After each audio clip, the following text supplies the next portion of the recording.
আমি মুসলিম চিররণবীর, আমি পহিলা বৈশাখের মুখে লাথি মারি, আমি মুসলিম, আমি এই দেশে বসবাস করি। আমি 31st নাইট ইংরেজি বছরের প্রথম দিবস মানবো কেন? আমি কি ইহুদির বাচ্চা? আমি কি খ্রিস্টানের বাচ্চা? আমি এই ইংরেজি মাসের প্রথম দিনের মুখে লাথি মারি, আমি এই ইংরেজি মাসের প্রথম দিনকে মুখে লাথি মারি। তুমি কার পুরুষ? তুমি কার পুরুষের বাচ্চা? তোমার শরীরে পুজ আছে, তুমি মূর্খ, তুমি বর্বর, তুমি অসভ্য। যত যুবক যুবতী এইসব দিবস মানে, যারা পান্তা ভাত নিয়ে গিয়ে বট গাছের নিচে ইলিশ মাছ দিয়ে খায়, এবং যারা একে মানে, যাকে এরা হিসাব করে, যত নেতা, যত নেত্রী, যত ছাত্রী, যত ছাত্র, যত শিক্ষক, যত শিক্ষিকা, এরা সবাই অন্য, এরা সবাই বর্বর, এরা সবাই অসভ্য।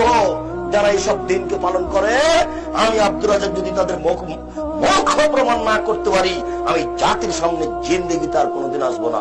আজকে শেষ করলাম। আমার মরা পর্যন্ত সময় থাকবে, বলেন কি আপনি?